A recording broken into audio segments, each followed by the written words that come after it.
chanter, ô poète. Chantez, ô poète, mes frères, le charme éternel de l'amour. Chantez le parfum des bruyères, chantez la lumière du jour, chantez la douceur de la vie et les espoirs que vous aimez.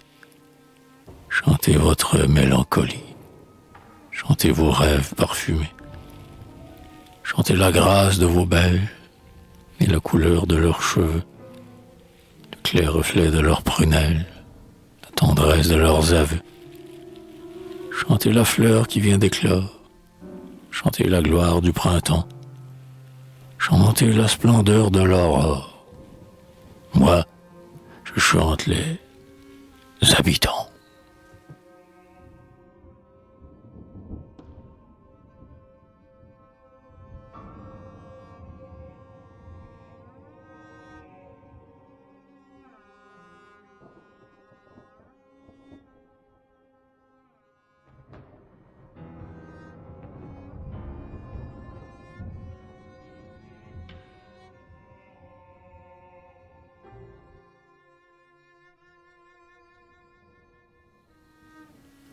Louis Hébert, c'est pour continuer ton œuvre humanitaire, pour semer, après toi, dans les mêmes sillons, c'est pour glorifier, Hébert, tes jours féconds, que je voue à jamais ma pensée à la terre. Tes ans sont au passé, les miens à l'avenir, mais de ton saint labeur, ma jeunesse était prise. De mon âme, ton âme héroïque est comprise. Et nos rêves, de loin, peuvent se réunir. Sur ta moisson en fleurs, mon œil brûlant s'arrête. Dans l'ombre de tes pas, je cherche la beauté. Ô maître, mon printemps jalouse ton été, et le doux laboureur fait envie au poète. Car, en ce Canada français, notre univers, tu créas le plus pur et le plus beau poème. Ô preux, tu fis des chants que, chaque été, l'on sème, et tes épis nouveaux valent mieux que des vers. Tu fus grand, puisque tout azur a sa tâche, puisque, dans tout concert, une voix sonne faux. Permets que ma chanson soit fille de ta faux, et que ma plume soit une sœur de ta hache.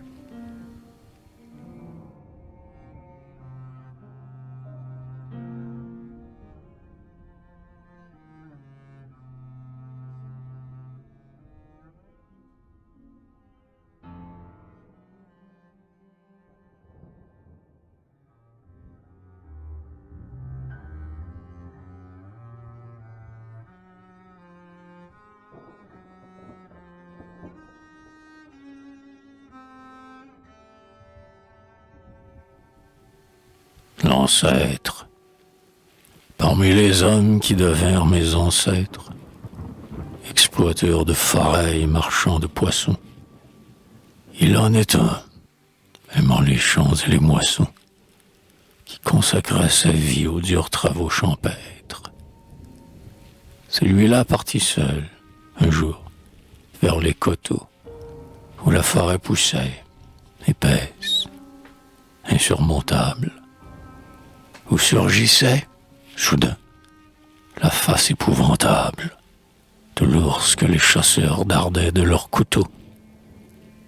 Dès l'aube, il se levait, s'en allait dans la brousse, à travers les buissons se frayant des chemins, traversant les ruisseaux et broyant de ses mains le tronc des arbres morts, enveloppés de mousse. À grands coups, sans relâche, il bûchait jusqu'au soir, dans l'enchevêtrement des pins hautes branches, qui, vaincus, tour à tour tombaient en avalanche, puis dans l'ombre il soupait d'un morceau de pain noir.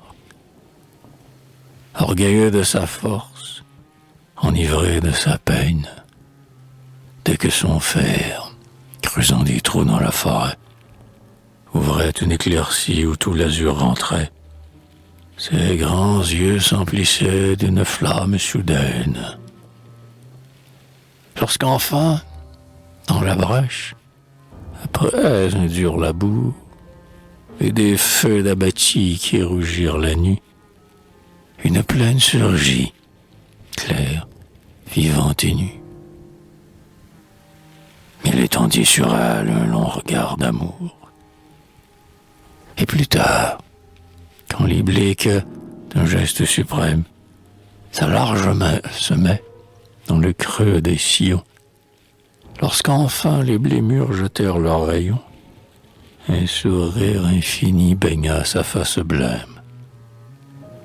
Ancêtres, ou doux amis des grands érables verts, ô creuseurs de sillons dans les terres antiques, sois béni. J'ai reçu de toi mes goûts rustiques, et c'est ton âme qui vient chanter dans mes vers.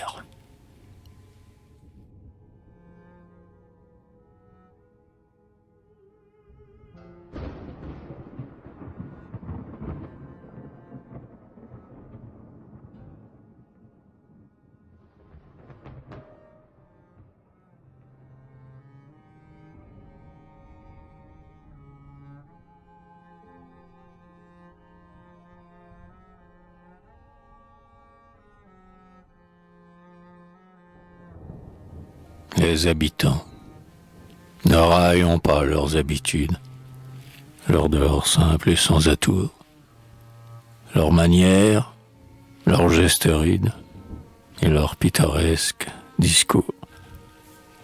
N'aurions pas de leurs costumes, faits de l'étoffe du pays, et tissés, selon la coutume, de la laine de leurs brebis. Car, dessous cette rude écorce, ils cachent tout ce noble cœur, et, sous ce dehors plein de force, une âme pleine de douceur. Ils venaient de la Picardie, leurs ancêtres, et de l'Anjou, de la paisible Normandie, de la Bretagne et du Poitou. Ils venaient de la belle France, le sol des divines moissons, ces hommes de toute endurance, qui firent ce que nous voyons.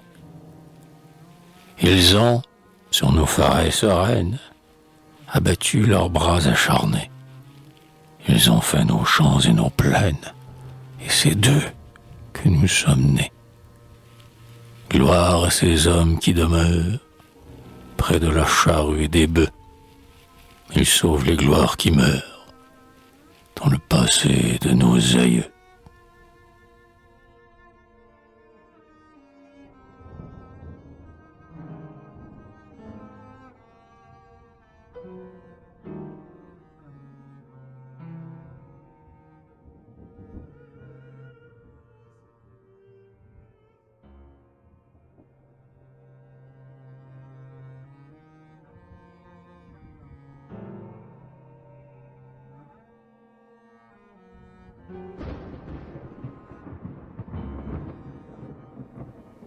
Chante. Tu souffres, le dard de l'amour t'a fait au cœur une blessure. Tu pleures, la misère un jour a mis en toi sa meurtrissure. Plus de boulot, plus de sapin pour nourrir ta flamme mourante. Dans ton armoire, plus de pain. Chante. Les épis riaient dans tes champs. Ta moisson future était belle. Tes gerbes doraient les penchants. Ils brillaient dans l'aube nouvelle. Mais les ouragans sont venus, broyant ta moisson grandissante. Et voilà que tes champs sont nus. Chante. Chante quand un chagrin vainqueur t'arrache des cris de souffrance. Chante.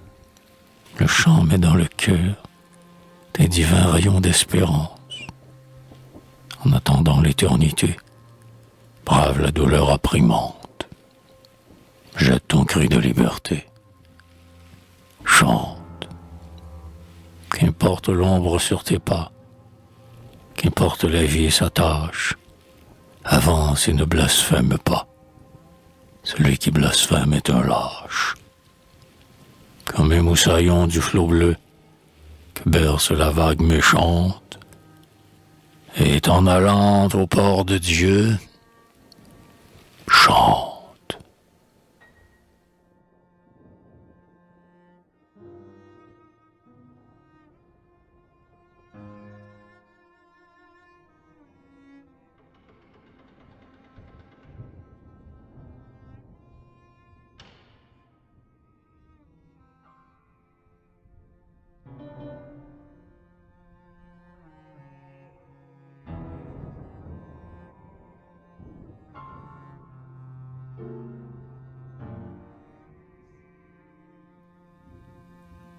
Le signe de croix. Jadis, quand les anciens partaient pour les semailles, vêtus de leurs capots, l'étoffe du pays, suivis de leurs bœufs dociles et soumis, dont l'attelage était formé de lourdes mailles, après avoir quitté leur étable et leur toit, au bord du champ, parés pour la besogne austère, avant de commencer à labourer la terre, ils esquissaient sur eux un grand signe de croix. Et la joie émergeait au fond de leurs pensées. Par ce signe de croix qu'ils avaient fait sur eux, il leur semblait qu'un bras secret poussait leurs bœufs. Leur souffrance était bénie et sanctifiée. Et leurs bœufs, secouant leur col nerveux et roux, tiraient le soc d'acier dans le cœur de la plaine. Et le bon paysan jetait la bonne graine dans ce sol où germait la moisson de chez nous. Et, le soir, revenant s'asseoir près de leurs femmes pour manger de ce pain, fruit vivant des coteaux, ils faisaient chaque fois, du bout de leur couteau, un grand signe de croix, lentement, sur l'entame. Ô fervents de jadis, ô croyants d'autrefois, doux habitants, gardiens des plus sublimes gestes, vers vos mains le Seigneur tendit ses mains célestes, et vous fûtes sauvés par le signe de croix.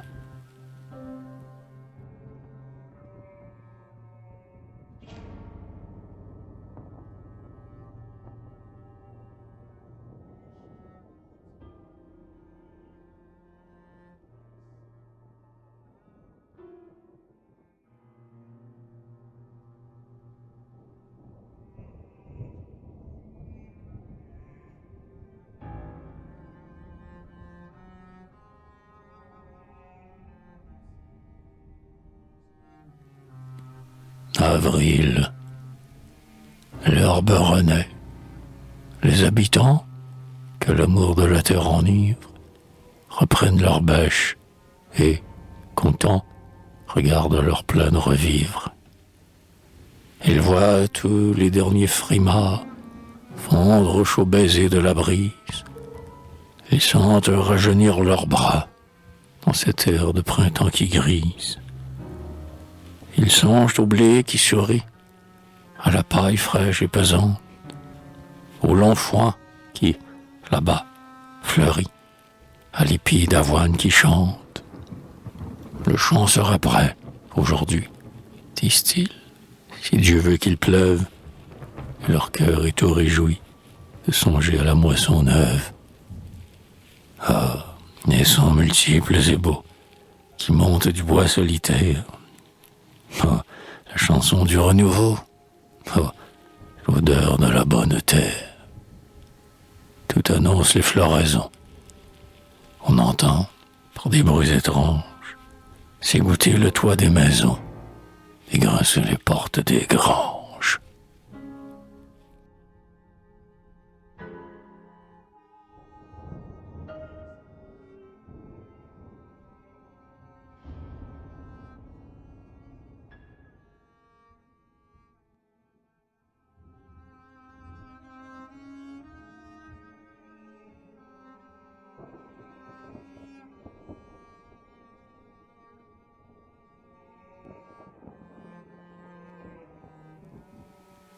chanter dans les champs rajeunis, peiner au maître de la plaine, mêler à la chanson des nids le chant de l'espérance humaine.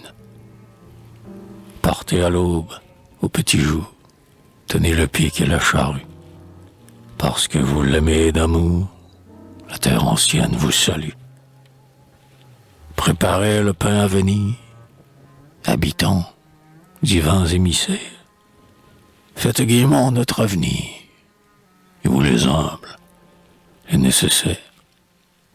Reprenez votre vieux refrain sur le sol de la jeune France, mêlez le cantique du pain au cantique de la souffrance. Tels de vrais artistes, sans bruit, achevez votre œuvre féconde et semez sous l'aube qui luit le blé qui réjouit le monde.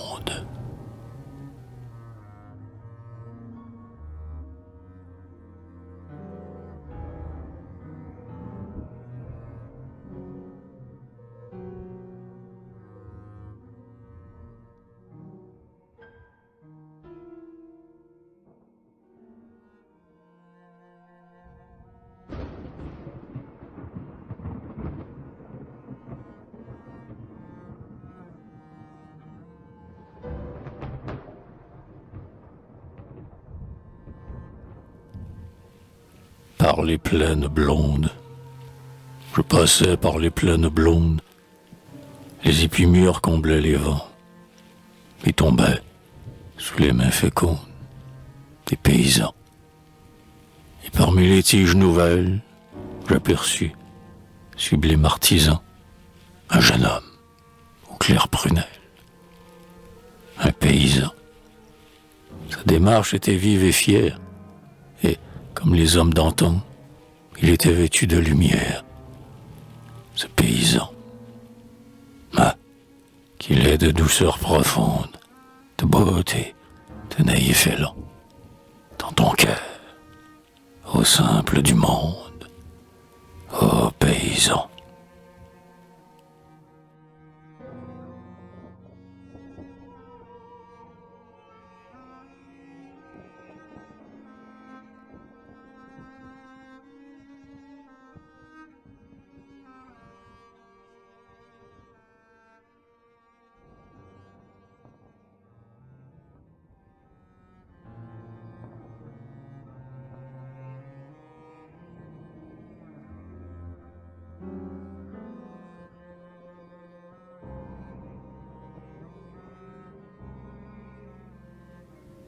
Le chant du pain. Or, le pain, comme nous, endure la souffrance. Avant d'être le pain, il faut qu'il soit l'épi. Il faut qu'il ait connu, dans la désespérance, le supplice du froid et l'horreur de la nuit. Il faut que la tourmente ait courbé jusqu'à terre ce jeune front ployant sous un mal ignoré. Il faut qu'ayant vécu trop longtemps solitaire, il ait beaucoup souffert, il ait beaucoup pleuré. C'est la main des douleurs qui fait les grandes choses. C'est elle qui refait le miracle éternel du pain, lourd de mystère et de métamorphose, qui, par un don de Dieu, nourrit le corps charnel. Et, quand il est sorti des batailles sublimes, quand la victoire, enfin, couronne ses efforts, quand les blés ont paru plus brillants sur les cimes, et que les épis neufs croissent, nombreux et forts, il tarde au pain de naître et de nous faire envie, d'être l'entame blanche, attisant notre faim, et les tiges remuent dans un souffle de vie. Et déjà l'on entend monter le chant du pain.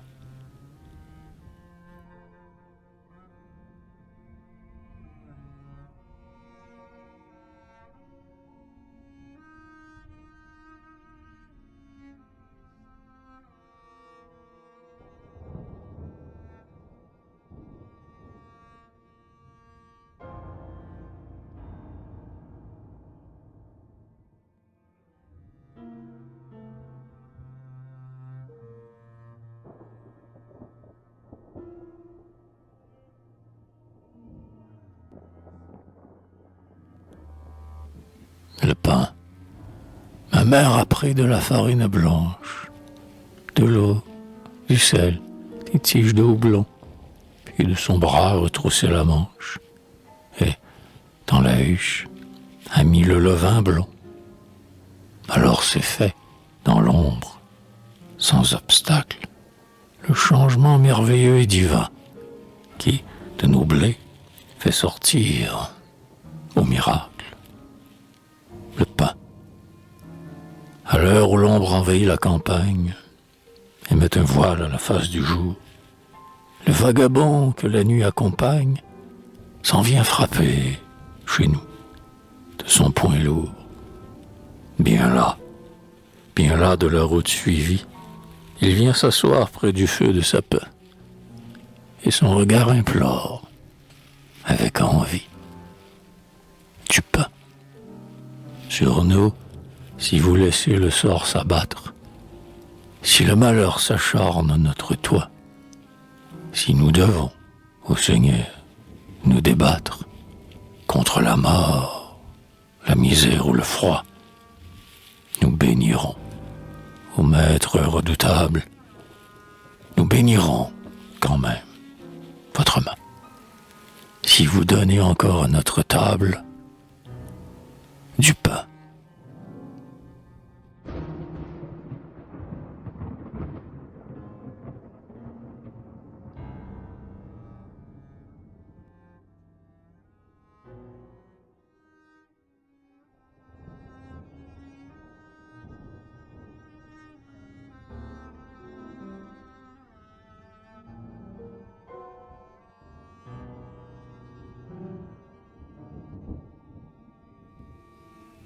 Le soir tombait.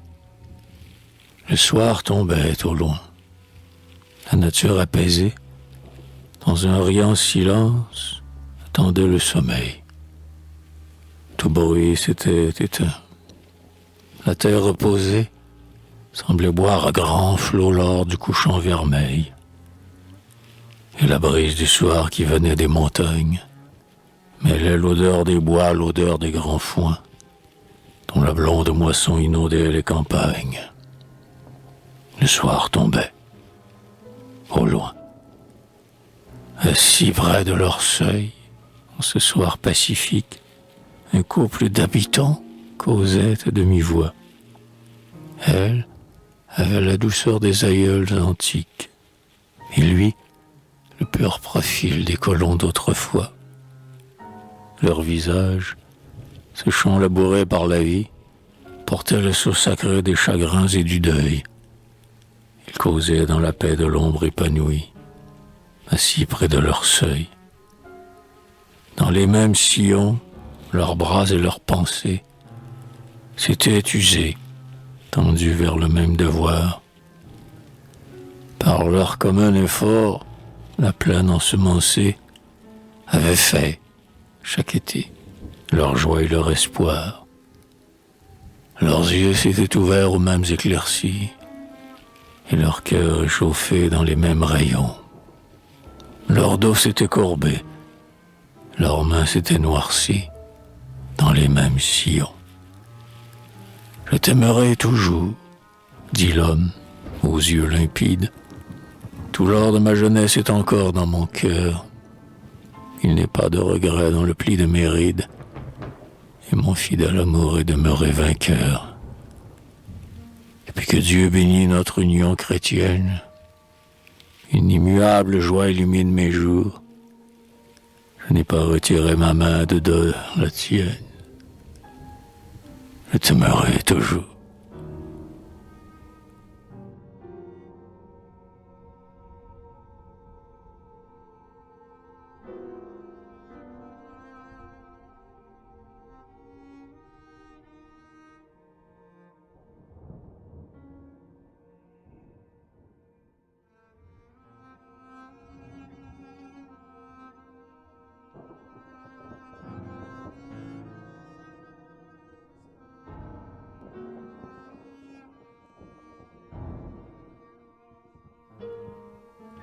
La clochette des vaches.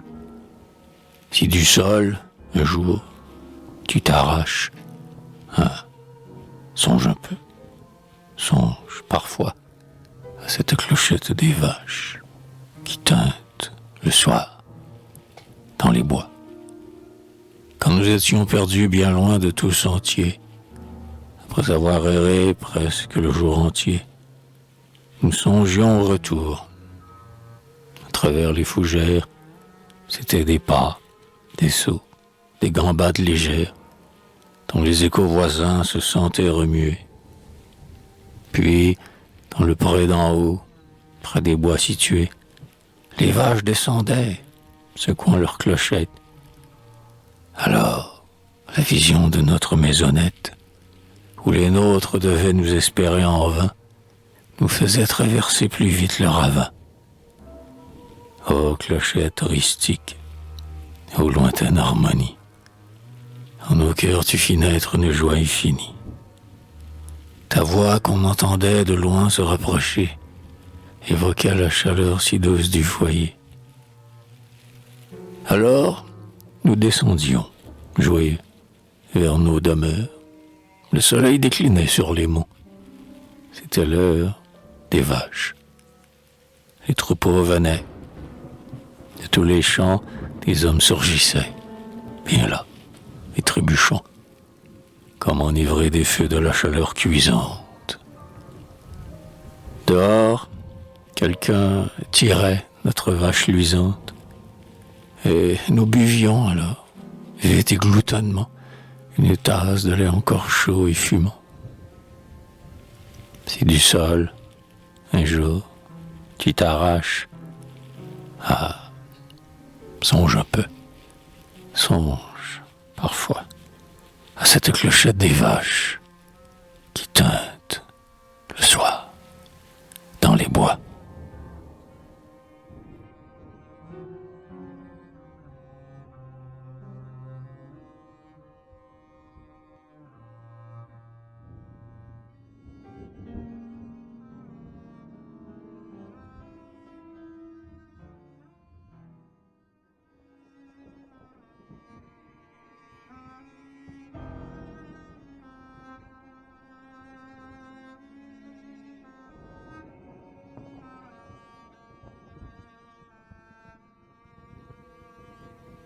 La brunante.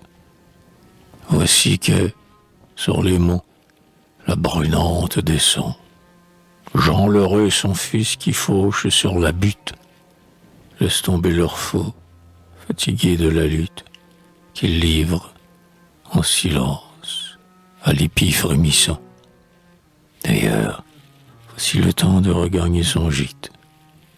Bientôt, dans le chemin, tout serait sombre et noir, mais dans la brume, au loin, tous deux, ils peuvent voir la flamme de leur poêle où la soupe s'agite. Lui, le fils, le jeune homme aux yeux graves et doux, évoque le souper qui fume sur la table, et la jeune jument flânant près de l'étable, qui le mènera voir sa blonde aux cheveux roux.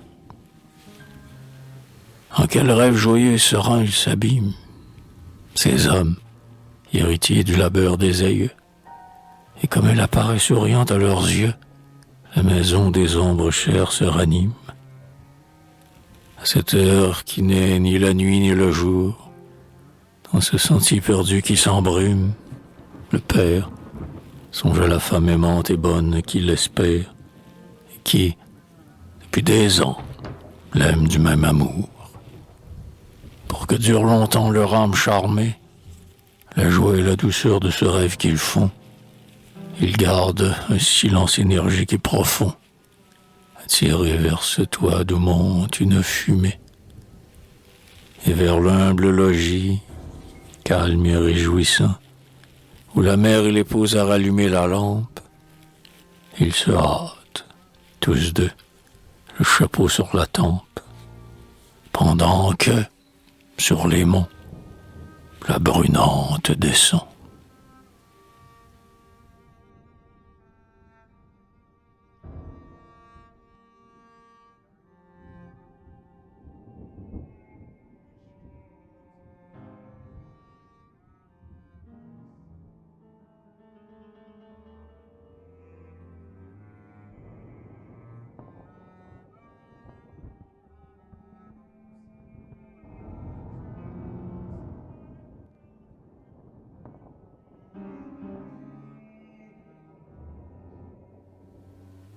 Le passant. Il fait brun. La maison est dans un demi-joug. Un silence pesant règne sur toute chose. Une ombre a remué sous les fenêtres closes. Et l'on entend les pas d'un homme dans la cour. Un vieux chien qui dormait, couché près de la table, se réveille, soudain, et se met à japper. L'homme frappe, entre et dit « Puis-je avoir à souper? Après, je coucherai sur le foin, dans l'étable. » C'est un passant, un gueux. D'où vient-il? Où va-t-il? Nul ne sait. Son visage est sombre et son œil terne semble cacher la haine. Et bientôt, on discerne la misère et la faim sur son morne profil. Son chapeau, ses habits sont couverts de poussière. Il est noir et le blanc de ses yeux semble noir. Nul ne lui parle. Il devient là, et, pour s'asseoir, il étend sur un banc sa main lourde et grossière. L'aïeul, dans son coin, dit qu'il mange à la faim, qu'il mange. On ne sait pas ce que le temps nous garde. La fille va chercher du pain. L'homme regarde, de ses yeux éclairés des lueurs de la faim. La fille, vivement, sur l'ordre de l'aïeul, lui met du lait, des œufs, des tranches de pain brun et des morceaux de lard qu'il avale un à un, tel un amas de grains qui passe sous la meule.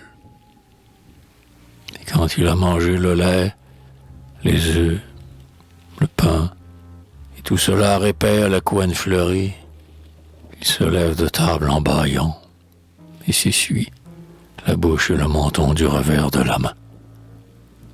Puis, il reprend son sac et d'une voix très forte dit « Partout, je voudrais entre eux autant. Votre lard est bien bon, madame. » Et le passant sort en faisant tourner la clenche de la porte.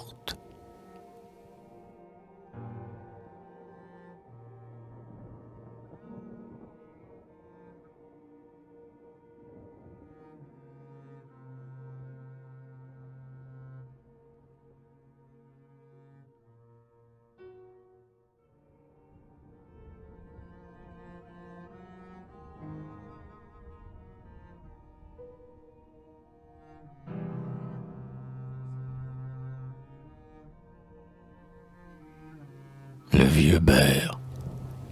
Depuis longtemps, le Bert dormait sur les entraits du grenier. Il dormait, le vieux Bert, que l'ancêtre avait taillé, jadis, au fond de nos forêts, dans le tronc vigoureux de l'érable et du hêtre. Et l'ancêtre était mort, et la nuit du trépas tendait sur le vieux Bert son ombre solennelle. Mais il se réveillait, car ton sang ne meurt pas, ô rude aïeul, et ta vaillance est éternelle. À tes fils, tu donnas le trésor attendu. Dans le vieux Bert, on mit le drap de belle teinte, le drap de fine toile, avec soin, étendu, et l'ancien édredon, fait à la courte pointe. L'enfant en profite. Il rit, chante comme un pinson. La force des anciens croît dans sa chair vivace. Et le couple joyeux contemple, à l'unisson, le vieux père, espérance et gloire de la race. C'est le premier, dit l'homme, mais non pas le dernier. Mon grand-père en eut 15, et mon père en eut 13. Ce qui n'empêcha pas que l'orge, en leur grenier, fut comble, et que tous deux vécurent très à l'aise. Nous en aurons bien 12, Hein, femme, qu'en dis-tu? J'ai bon pied, suis jeune encore, irrésistible. Je bêcherai plus fort et sèmerai plus de rue. Il ne manquera pas de pain sur notre table.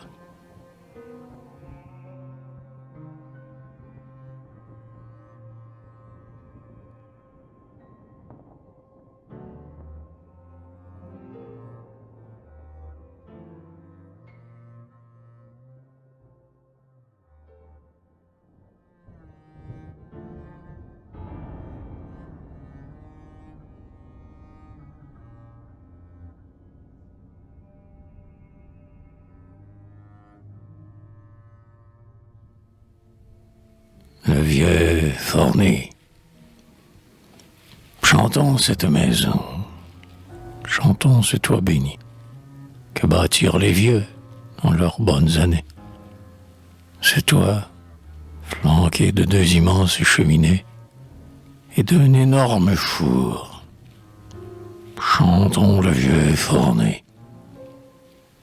Lorsque, pour éplucher les gadelles en grappe, ou le blé d'Inde qui, de bonne heure, poussait. En corvée, à la brune, on se réunissait. Le fourni connaissait de joyeuses agapes. La jeunesse, de loin et de proche, venait. On y voyait aussi les vieillards vénérables, qui faisaient, sur le feu, de la tire d'érable. Et dans le vieux fourni, une rire clair sonnait.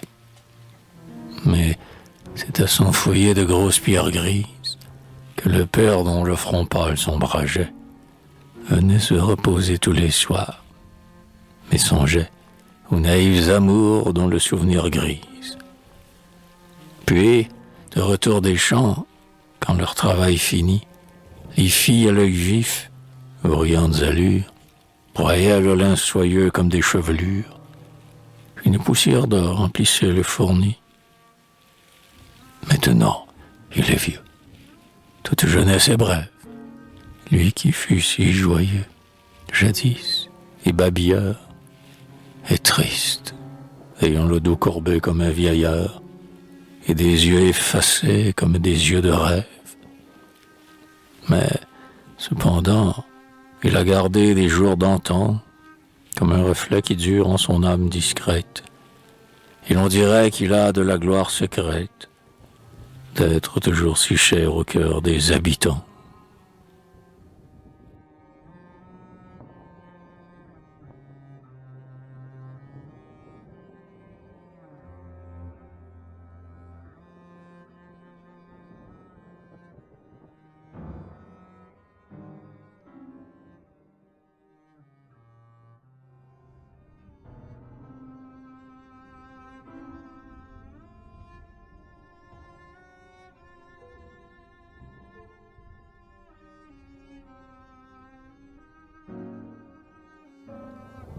L'étable, c'est l'heure de donner à manger à nos bêtes, dit le maître. Aussitôt on s'est mis au travail. On donne de la paille au plus petit bétail, dont on voit s'agiter, au fond, les jeunes têtes. Puis un autre est allé chercher, sur le fenil, la ration de foin vert. Et sentant la plaine, pour la vache au poil roux, l'agnelle à longue laine, et la vieille jument dont le poulain hennit. Alors, ces bons chevaux, aux fortes encolures, et les bœufs somnolents dont les yeux semblent verts, lèvent leur tête large, aux naseaux entr'ouverts, et les chaînes d'acier roulent sur les barrures. Ensemble, on les entend ruminer doucement. Ils mangent. Leur bonheur a réjoui l'étable. La toile d'araignée, au plafond est semblable aux cordes que l'on voit au mât de bâtiment. De ci, de là, l'on voit paraître entre les crèches un front rouge et des yeux d'un bleu resplendissant. C'est la vache d'Arras et le cheval pur sang, dont le regard s'emplit d'un désir d'herbe fraîche. Maintenant, le troupeau s'apaise. Un air de paix s'étend partout, suivi de l'ombre souveraine. Et les bêtes, l'œil fixe et limpide, reprennent ce rêve intérieur qui ne finit jamais.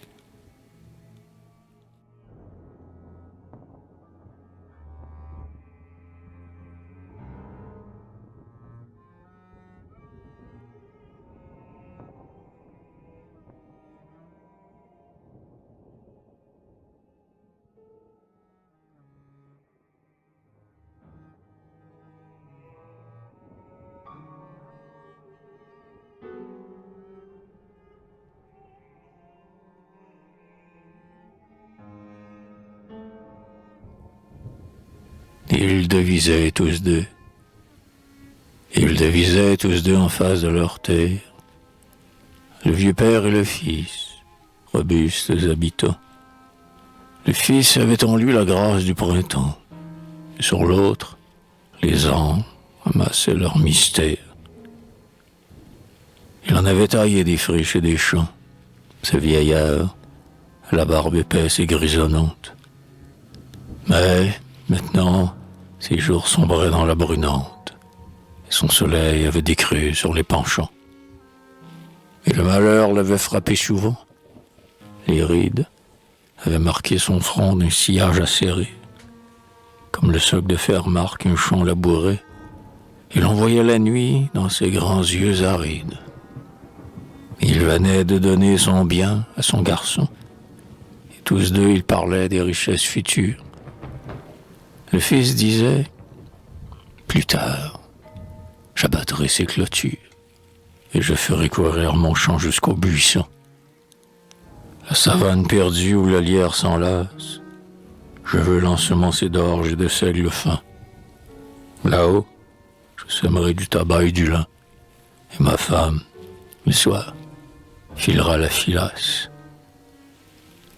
Il montrait le lointain d'un geste magistral. « Moi, je ne verrai pas cela, » dit le vieux père. « Quand tu viendras semer ce grand lopin de terre, depuis longtemps, les eaux ne me feront plus mal. »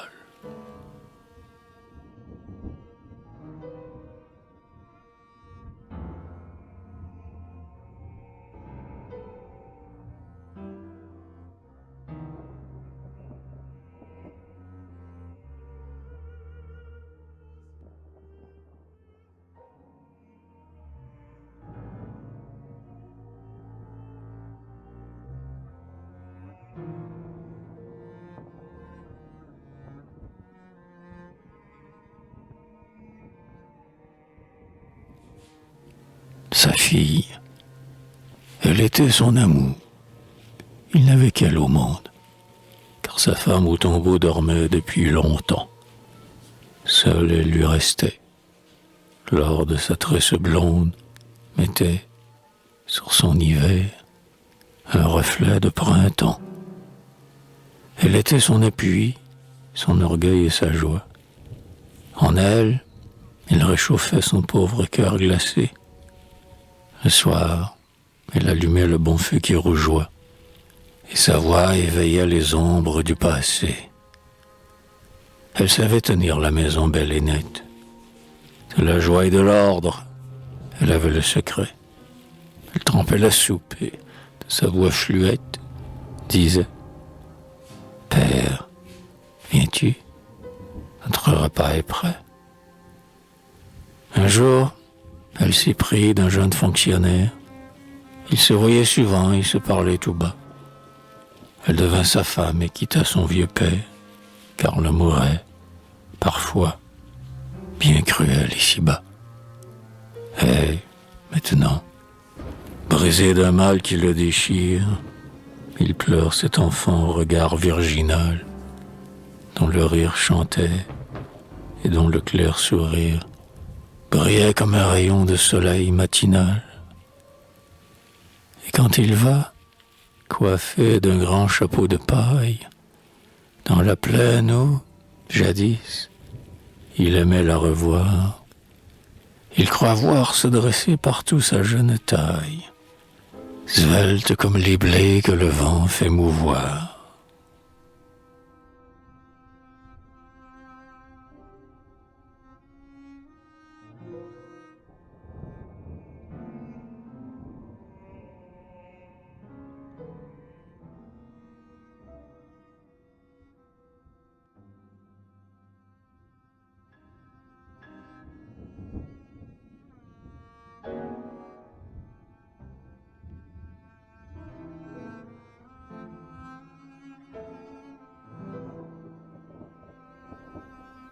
garde ton cœur.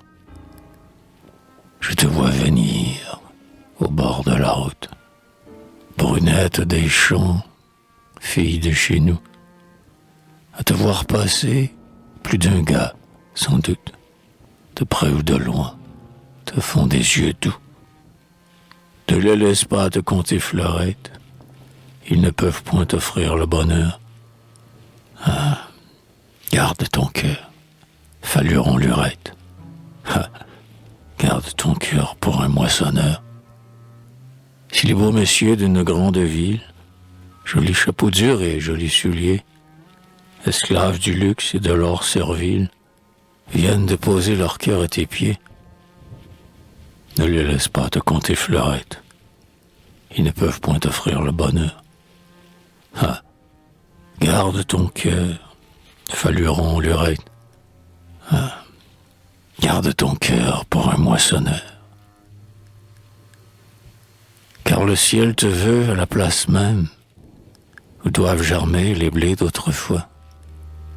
Aux beaux cavaliers qui diront « Je t'aime », réponds fièrement de ta douce voix. Ah, ne venez pas me compter fleurettes, vous ne pouvez point m'offrir le bonheur. Je garde mon cœur, faluron lurette. Je garde mon cœur pour un moissonneur.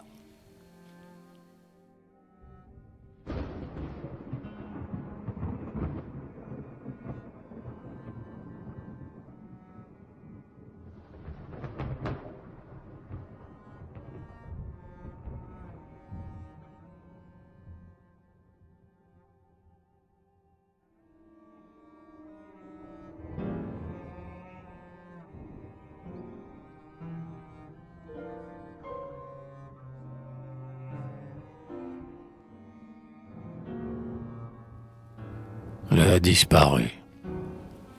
Il faisait presque nuit. Près de l'âtre, en famille, et, laissant reposer l'aiguille entre ses doigts, à la blonde Marie, à l'enfant de sa fille, une aïeule parlait des beaux jours d'autrefois. Ouais, je les revois tous, avec leur bon visage.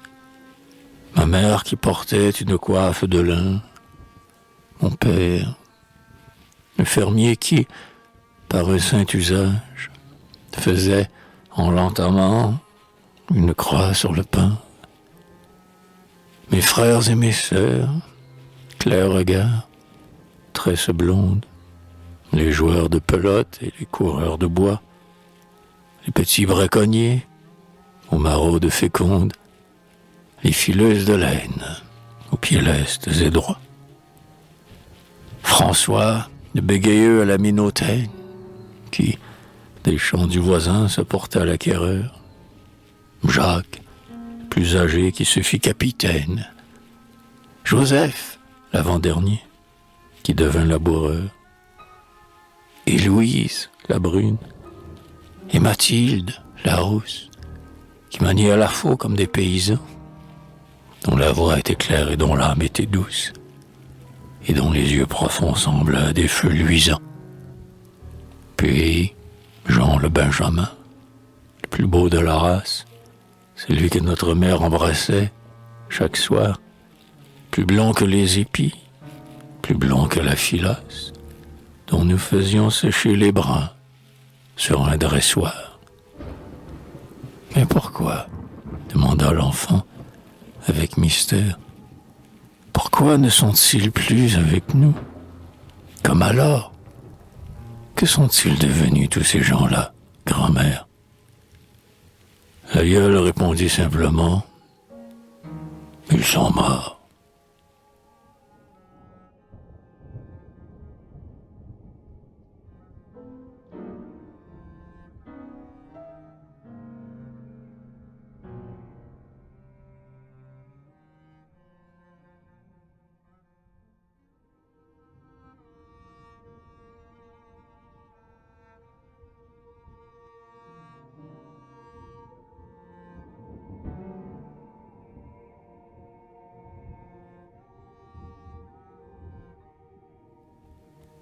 Le Christ, Dans un recoin, baigné de rayons et d'azur, et face à la fenêtre où le soleil demeure, au foyer paysan, dans la simple demeure, un Christ de plâtre blanc repose sur le mur. Il assiste au réveil joyeux du paysage. Il reçoit les derniers rayons du soir mourant. Et l'on voit, aussitôt, de la porte, en entrant, briller son douloureux et sublime visage. C'est le Christ des anciens, celui que les aïeux ont placé là, jadis, de leurs mains solennelles, et que, plus tard, entrant dans la vie éternelle, ils ont baisé longtemps, en refermant les yeux. Il est le confident, le vieil ami, le maître, que le Père et le Fils ont prié, tour à tour. Antique protecteur de ce calme séjour, il tient, aux yeux de tous, la place d'un ancêtre. Il est l'objet chéri, pieux et consolant, auquel le souvenir d'un peuple se rattache. Et son corps décharné, la nuit, fait une tache blanche dans la noirceur du foyer somnolent. Il est de la famille, il tient autant de place que la table féconde et que le lit berceur. Il emplit de lumière et baigne de douceur. C'est toi, fier gardien des vertus de la race. Et c'est à ses genoux que, rayonnant d'espoir et plein de confiance en l'œuvre terminée, les gens de la maison, après l'âpre journée, disent à haute voix la prière du soir.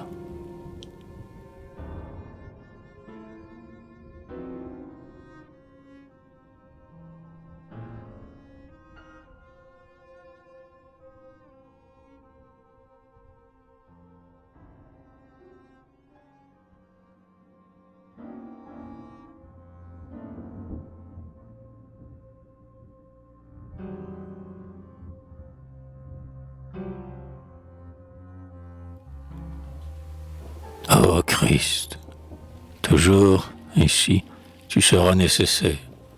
Au monde tourmenté qui lutte et qui gémit, tu resteras toujours le plus fidèle ami des hommes que le mal enveloppe et lacère. Tant qu'il faudra semer les champs pour que l'épi dispense à notre corps la graine nourricière, tant que, dans les sillons et la glèbe grossière, l'effort humain devra s'acharner, sans répit, tant que le vent, le froid, la tourmente et l'orage s'abattront sans pitié sur les belles moissons, tant que les éléments, lourds de maux et d'affronts, feront peser sur nous le poids de leur outrage, tant que, sous les douleurs, notre chair gémira, défaillante et vouée à la décrépitude, tant que, chargé de deuil et de vicissitude, notre cœur harassé dans l'ombre pleurera, tant qu'il faudra que nos faibles forces succombent dans la lutte où l'esprit s'épuise en vain effort, tant que tout, ici-bas, finira par la mort, et que les plus beaux fronts descendront vers la tombe, dans leur amour, dans leur espoir et dans leur foi, dardant vers le bonheur leur âme inassouvie, tant que la vie, ô Christ, demeurera la vie, les hommes malheureux tendront les bras vers toi.